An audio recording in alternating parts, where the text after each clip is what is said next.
எங்கள் பக்கத்தில் இருக்காண்ட போய் நீ ஏன் எங்களுக்கு ஓட்டு போடலை, நாங்கள் உங்களுக்கு நிறைய செஞ்சுருக்கோமே, எங்கள் தலைவர் இதெல்லாம் பண்ணியிருக்காரு அப்படின்னு சொல்லும்போது என்ன சொல்லிட்டாங்க, நம்முடைய முதலமைச்சர் வந்தால் எங்களுக்கு 10,000 ரூபா கிடைக்கும், நான் வீட்டில் இருந்தால் 4,000 ரூபா கிடைக்கும், எங்கள் வீட்டுக்காரம்மாவுக்கு எங்கள் அம்மாவுக்கு 3,000 ரூபா கிடைக்கும், இதெல்லாம் கணக்கு போட்டு 10,000 ரூபா மாதம் கிடைக்கும், 6 சிலிண்டர் வரை கிடைக்கும், நீங்கள் வந்தால் கொடுப்பீங்களா, அதுக்காக தான் ஓட்டு போட்டோம்னா.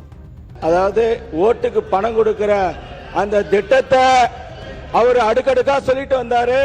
அவர் கருணாநிதி, நம்முடைய முன்னாள் முதல்வர் கருணாநிதி பத்தி அடுக்குமுறையில சொல்லிட்டு வந்தாங்க. இங்க பாருங்க, உறுப்பினர் 2026ல ஒரு ரூபாய் கூட ஓட்டுக்கு பணம் கொடுக்காம முதலமைச்சர் வந்திருக்காரு. பணம் கொடுக்காம உங்க தலைவரோட பேரை மென்ஷன் பண்ணி பேசுனது தவறு தான். அவர் சார்பாக நான் சாரி கேட்டேன். கொரோனா இருந்தாலும் 4,000 ரூபாய் ஒரு ரேஷன் கார்டுக்கும் கொடுத்தவர் எங்களுடைய தலைவர்.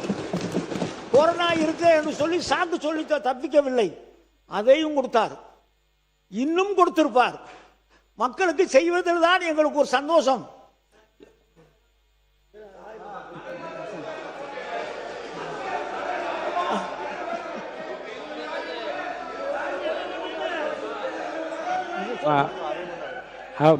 முன்னவர் மாண்புமிகு பேரவைத் தலைவர் அவர்களே, மாண்புமிகு அமைச்சர்கள் குறிப்பிடுகிற போது கொரோனாவை பற்றி சொன்னார்கள்.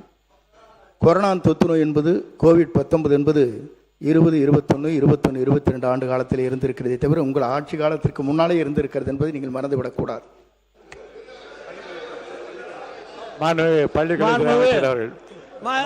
பள்ளிக்கல்வித்துறை அமைச்சர் பேசி. மாண்புமிகு பேரவைத் தலைவர் அவர்களே, மதிப்பிற்குரிய உறுப்பினர் அவர்கள் ஏன் கொடுக்கவில்லை, எதற்காக கொடுக்கவில்லை, ஏனென்றால் கொரோனா இருந்தது என்று சொன்னார். உங்கள் மூலமாக அண்ணனுக்கு சொல்லிக் கொள்கிறேன், கொரோனா காலத்தில் கை கொடுக்க கூடாததா என்று சொன்னார்களே தவிர மகளிர் உரிமை தொகையை கொடுக்க கூடாது என்று சொல்லவில்லை. உறுப்பினர் மாண்புமிகு பேரவைத் தலைவர்களே, கொரோனா காலத்தில் அரசினுடைய நிதி நிலைமை எப்படி இருந்தது என்பதெல்லாம் நீங்கள் அறியாத ஒன்றும் ரகசியம் அல்ல. அந்த கஷ்டத்திலே கூட 4,000 ரூபாய் வழங்கினார்கள். எங்களுக்கு என்ன பிரச்சனை என்று சொன்னால், எங்கள் பக்கத்தில் இருக்காண்ட போய் நீ ஏன் எங்களுக்கு ஓட்டு போடலை, நாங்கள் உங்களுக்கு நிறைய செஞ்சுருக்கோமே, எங்கள் தலைவர் இதெல்லாம் பண்ணியிருக்காரு அப்படின்னு சொல்லும்போது என்ன சொல்லிட்டாங்க, நம்முடைய முதலமைச்சர் வந்தால் எங்களுக்கு 10,000 ரூபா கிடைக்கும், நான் வீட்டில் இருந்தால் 4,000 ரூபா கிடைக்கும், எங்கள் வீட்டுக்காரம்மாவுக்கு எங்கள் அம்மாவுக்கு 3,000 ரூபா கிடைக்கும், இதெல்லாம் கணக்கு போட்டு 10,000 ரூபா மாதம் கிடைக்கும், 6 சிலிண்டர் வரை கிடைக்கும், நீங்கள் வந்தால் கொடுப்பீங்களா, அதுக்காக தான் ஓட்டு போட்டோம்னா. அதில் ஏதாவது ஒன்று வருவான்னு நான் தேடி தேடி பார்த்தோம், பொது பட்ஜெட்டையும் பார்த்தோம். நாங்கள் மக்கள் மத்தியிலே கொள்கையை சொல்லி கொஞ்சம் இருங்க நான் பேசிக்கிறேன், நான் ஒன்றும் சொல்லலையே, கொஞ்சம் சண்டை ஓடலையா, இருங்க நாங்கள் இது கொஞ்சம் நான் பேசிக்கிறேன், நான் இதை சொல்லு. ஒரே ஒரு நிமிஷம். மாண்புமிகு வனத்துறை அமைச்சர் அவர்கள். மாண்புமிகு பேரவைத் தலைவர் அவர்களே, அவர் உறுப்பினர் அவர்கள் அடுக்கடுக்காக சொல்றாங்க, திருமங்கலம் ஃபார்முலா இருந்து 2026 வரைக்கும் அதாவது ஓட்டுக்கு பணம் கொடுக்கிற அந்த திட்டத்தை அவர் அடுக்கடுக்கா சொல்லிட்டு வந்தாரு. அவர் கருணாநிதி, நம்முடைய முன்னாள் முதல்வர் கருணாநிதி பத்தி அடுக்குமுறையில சொல்லிட்டு வந்தாங்க.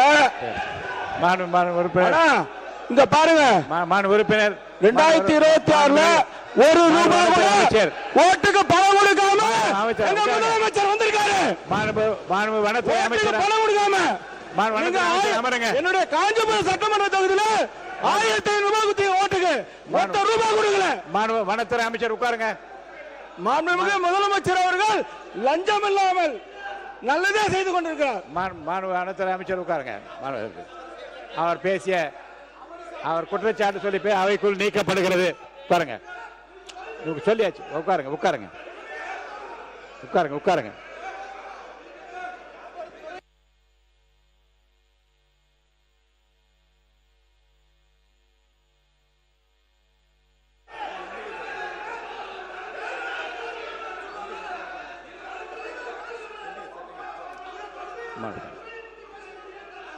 உட்காருங்க உட்காருங்க. மாண்புமிகு அவை முன்னவர். மாண்புமிகு பேரவைத் தலைவர்களே, முன்னாள் முதலமைச்சரை பற்றி பேசிய அவருடைய கருத்து அவை குறிப்பிலிருந்து நீக்கி விடுமாறு அன்போடு கேட்டுக்கொள்கிறேன். மாண்புமிகு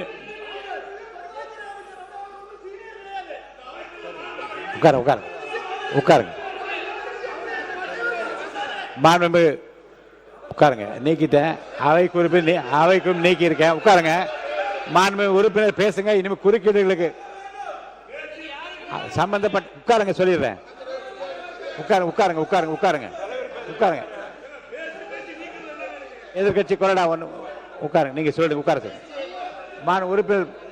உறுப்பினர் பேசுங்க. இனி உறுப்பினர் பேசுகிற போது குறுக்கீடுகளை தவிர்த்து அவர் பேசி முடிந்த பிறகு விளக்கங்களை பெறலாம். உறுப்பினர் மட்டும் பேசுங்க. உட்கார சொல்லிட்டேன். நான் தான் விளக்கம் சொல்லிட்டேன். உட்காருங்க. இதை பத்தி விளக்கம் சொல்லிட்டேன். உட்காருங்க. நான் சொல்லிட்டேன்ல, அதே விளக்கத்தை நான் சொல்லிட்டேன். உறுப்பினர் பேசி முடித்த பிறகு சம்பந்தப்பட்ட துறை சார்ந்த அமைச்சர்கள் பதில் சொல்லலாம். அது வரைக்கும் குறுக்கீடு இல்லாமல் உறுப்பினர் பேசும்படி கேட்டுக்கொள்கிறேன்.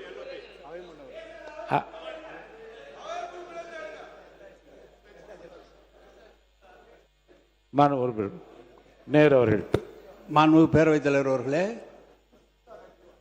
மாண்புமிகு பேரவைத் தலைவர் மிக அருமையாக இந்த சபையை நடத்தி கொண்டிருக்கிறீர்கள். அமைச்சர்கள் பதில் சொல்கிற போது திராவிட முன்னேற்ற கழகத்தை பற்றியும் திமுக தலைவரை பற்றியும் அவர்களுக்கு என்ன மனதில் பட்டதோ அதை சொல்கிறார்கள். நீங்கள் அது தவறு என்று சொல்லி நீக்குகிறீர்கள். ஆனால் நேரடியாக லைவ் போய் கொண்டிருக்கிறது. அந்த காலத்தில் லைவ் நேரடியாக கண்ட்ரோலில் இருக்கும், பத்திரிகையெல்லாம் வராது. இப்போ நீங்கள் நீக்கலாம் பத்திரிகையில் தான் வராது. மேலும் காலையிலிருந்து வனத்துறையை பற்றி அவ்வளவு பெரிய விவாதங்கள் நடைபெற்றது. வனத்துறை அமைச்சர் அப்போது வாயை துறக்கவில்லை. சம்பந்தமே இல்லாமல் பெரிய இருக்கிற எங்களை விட சீனியர் செங்கோட்டையன் எனக்கு முன்னால் சட்டமன்றத்துக்கு வந்தவர். அவருடைய துறையிலே அவர் தலைவருடைய பெயரை சொல்லி இப்படியெல்லாம் பேசுவது என்ன நியாயம்? அப்படி பேசுகிற போது மீண்டும் இவர்களும் பேசினால் நீங்கள் சபையை எப்படி நடத்த முடியும் என்பதை கேட்டு. இல்லை அது இல்லை. மாண்புமிகு பேரவைத் தலைவர், ஏற்கனவே ஒரு ரூலிங் இருக்குது. இது மாதிரி பல முறைகள் அமைச்சர்கள் பெயரை முதலமைச்சர் பெயரை சொல்வதன் அடிப்படையில் அம்மையார் காலத்திலிருந்து இரண்டு பக்கம் பல பிரச்சனைகள் வந்த பிற்பாடு ஒரு முடிவெடுத்தார்கள் பேரவைத் தலைவர். அதாவது இன்றைய முதலமைச்சர் மாண்புமிகு முதலமைச்சர் ஏற்கனவே முன்னாள் முதலமைச்சர் என்று தான் சட்டமன்றத்தில் குறிப்பிடவும் பெயரை சொல்லக்கூடாது என்று ஏற்கனவே ரூலிங் இருக்கிறதுங்க. ஆனால் அதை கடைப்பிடிச்சா இந்த பிரச்சனைகள் பாதி அடங்கிடும். அதனால் மரியாதை குறைவாக இந்த சட்டமன்றம் நடக்கணும். அதனால் அமைச்சர் பெயரை சொல்வதை விட மாண்புமிகு துறை அமைச்சர் என்று சொல்லலாம். அதுவும் குறிப்பாக முதலமைச்சரை விழிக்கிற பொழுதும் சரி, முன்னாள் முதலமைச்சரை விழிக்கிற பொழுது முன்னாள் முதலமைச்சர் என்று தான் விழிக்கிற ரூலிங் இருக்கிறது. அதனால் அப்படி கடைப்பிடிச்சாதான் ஒன்று. இன்னொன்று ஏற்கனவே என்னன்னு கேட்டீங்கன்னாக்கா, ஏதாவது அவசர கருதி உடனே பதில் சொன்னாதான் அமைச்சர்கள் எழுதணும். ஏன்னா அமைச்சர்கள் கடைசியாக பேசுவதற்கு நிறைய வாய்ப்பு உண்டு அவர்களை பொறுத்தளவுக்கு. நேரத்தினால கருதி சொல்றேன். நான் எல்லாத்துக்கும் எழுந்து அப்பப்போ பதில் சொல்லணும்னு நினைச்சாக்கா உங்களால் நேரம் கொடுக்க முடியாது. அதையும் கொஞ்சம் பாருங்க. உங்கள் தலைவரோட பேரை மென்ஷன் பண்ணி பேசுனது தவறு தான். அவர் சார்பாக நான் சாரி கேட்டுக்கிறேன்.